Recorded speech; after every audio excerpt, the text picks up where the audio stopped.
तो दोस्तों अभी बहुत सारा बात चल रहा है कि बांग्लादेश श्रीलंका वगैरह में हो गया, रीजन चेंज हो गया। तो अब पाकिस्तान की बारी है। ठीक है, तो मैं मीडिया में भी आ रहा है और यूट्यूब पर सूरज हर जगह पोस्ट कर रहा है, तो वो चला रहा है, टीजर आ रहा है इस सब चीज़ का। लेकिन अभी कुछ साल शायद 1 या 1.5 साल पहले ऑलरेडी पाकिस्तान में हो चुका है। ठीक है, जो वहाँ का पॉपुलर लीडरशिप था, इमरान खान को अंदर डाल दिया जा चुका है, जेल में डाल दिया गया है।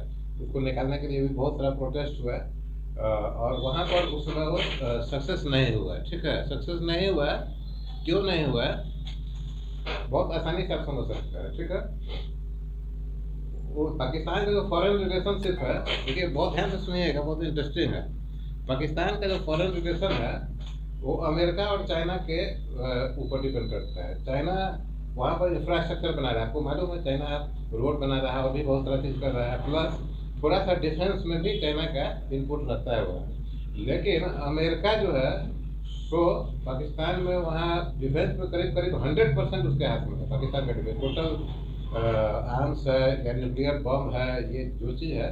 और कुछ फ्रंट पर चाइना और ये अमेरिका दोनों मिलकर पाकिस्तान के साथ बिजनेस कर रहा है। तो ठीक है, तो जो ये सिस्टम को टॉपल करने की कोशिश करता है जो कंट्री, वो दोनों वहाँ पर ऑलरेडी फ्रेंडशिप के मोड में है। ठीक है, इसलिए चांसेस बहुत ही कम है कि वहाँ पर कुछ होगा। इमरान खान इसी को तोड़ने का कोशिश किया था। अगर देखेंगे या याद करेंगे तो इमरान खान उस समय इंडिया जो रसिया से ऑयल खरीदता था उसको अप्रिशिएट किया था, और खुद वो रसिया भी गया था, मेरे हिसाब से कुछ ऑयल परचेज भी किया। वो सब करके आने के बाद यहाँ पर झंझट शुरू हो गया। तो हाल फिलहाल में ये चीज़ नहीं है। हाल फिलहाल में पाकिस्तान में कोई ट्रबल नहीं होने वाला है।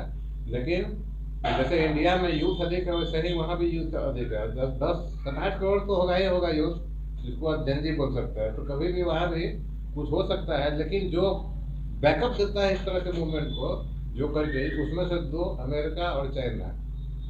पाकिस्तान में फ्रेंडशिप करके बैठा हुआ है। पाकिस्तान का जो बिजनेस है उसको बांट के बैठा हुआ है। एक इंफ्रास्ट्रक्चर को लेकर बैठा है, दूसरा वहाँ के डिफेंस को लेकर बैठा हुआ है। प्लस उसको और इंटरनेशनल मॉनिटरी फंड से पैसा भी दिलवा देता है। ठीक है, तो हमारा और इक्विपमेंट खरीदो कर्जा लेकर, और इंफ्रास्ट्रक्चर जो हो रहा है तुम्हारे कंट्री में डेवलप हो रहा है, वो कर्जा वाला पैसा को उसमें लगाओ, फिर वापस पैसा लौट के उन्हीं के पास चला जाएगा।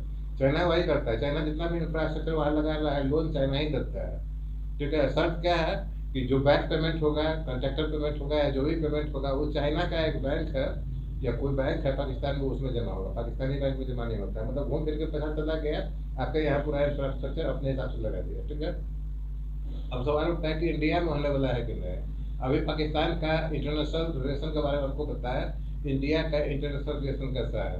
देखिए, हमारा रसिया के साथ बहुत ही अच्छा है। ठीक है, इतना अच्छा कि हम चाह कर भी उस रिलेशन को मॉडिफाई नहीं कर सकते हैं। फ्रांस के साथ अच्छा है, फ्रांस के साथ भी हम हथियार लेते हैं, मिराज वहीं का है, राफेल वहीं का है, इन्वेस्टमेंट भी है फ्रांस का। ठीक है, जर्मनी के साथ जितना ऑटोमोबाइल सेक्टर में एडवांस प्लांट वगैरह लग रहा है सब उसी का है। तो हमारा, और अमेरिका के साथ भी अच्छा है। सबसे बड़ा व्यापार जो हमारा है अमेरिका के साथ ही होता है। ठीक है, तो हमारा सबके साथ हमने बांट के रखा। देखिए, अमेरिका से व्यापार जो होता है, कुछ हद तक डिफेंस रिलेटेड सामान भी हम लोग अमेरिका से लेते हैं। रसिया के साथ हमारा जो व्यापार होता है, ट्रेड जिसको बोलते हैं, वो अमेरिका के रिस्पेक्ट में कम है, लेकिन डिफेंस का इक्विपमेंट लेते हैं। फ्रांस के साथ बराबर बराबर का है, डिफेंस इक्विपमेंट लेता है, और नॉर्मल व्यापार भी है, कम है। जर्मनी के साथ भी वही है। ठीक है, चाइना के साथ भी है। चाइना के साथ तो व्यापार ऐसा है कि चाइना कभी चाहेगा नहीं कि इंडिया डिस्टर्ब हो।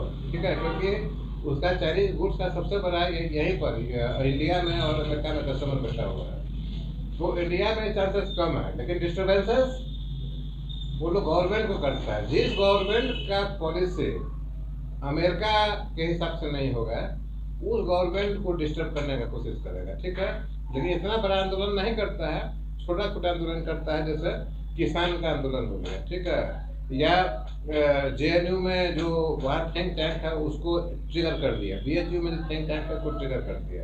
इस ढंग से, चूंकि पॉपुलेशन अधिक है, कई सारे स्टेट्स है, हर स्टेट में अलग अलग गवर्नमेंट है और अलग अलग विचारधारा है। इसके कारण एक साथ उतना विचारधारा को एक पॉइंट पर कंसंट्रेट करना मुश्किल है। अगर दो स्टेट में अमेरिका के फेवर में बोलने वाला गवर्नमेंट बैठा हुआ है, तो दो स्टेट में उसके अगेंस्ट में बोलने वाला है। उसी तरह कुछ स्टेट अगर रसिया के फेवर में बात करता है तो कुछ स्टेट जो है तो चीन के फेवर में बात करता है, ठीक है। तो इस ढंग का है। छोटा कंट्री में ये चीज़ कम होता है। छोटा कंट्री के हिसाब से पाकिस्तान कुछ बड़ा है, 24-25 करोड़ पॉपुलेशन है, लेकिन फिर भी विचारधारा बहुत छोटा है, रेस्पेक्टिवली विचारधारा बहुत छोटा है, ठीक है। उसको अफेक्ट करना बहुत आसान होता है। छोटा कंट्री है, 3-4 प्रोविंस या स्टेट है, तो मोटा मोटी ये होता है कि वो सभी स्टेट में उसी का गवर्नमेंट रहता है जिसका गवर्नमेंट सेंटर में है। मतलब एक ट्रिगर से ही पूरा स्टेट को डिस्टर्ब किया जा सकता है। तो इंडिया अभी फिलहाल सेफ है, छोटा मोटा आंदोलन होगा। पाकिस्तान में भी चांसेस नहीं है, क्योंकि रसिया के साथ वो डेवलपमेंट में आगे बढ़ नहीं पाया, बिजनेस वगैरह में इमरान खान को जेल में डाल दिया। और चाइना और अमेरिका जो है सो अपना इंटरेस्ट को बहुत अच्छा से उसमें पोस्ट किए हुए है पाकिस्तान में। एक डिफेंस में है, एक इंफ्रास्ट्रक्चर में, दोनों मिलकर उसको लूट रहा है, ठीक है। और जब तक वहाँ से पैसा आ रहा है तब तक कुछ नहीं होगा। दूसरा तीसरा कंट्री अगर उसमें इन्फिल्ट्रेट करने की कोशिश करेगा तो दिक्कत होगा। जैसे रसिया के साथ इमरान खान चाहा था कि इसके साथ भी हम लोग समझौता करें और बिजनेस करें, तो उसी तरह से पूरा का पूरा गड़बड़ हो गया। तो आज के लिए इतना है, और काम पर जाइए, हम भी अपने काम पर जा रहे हैं।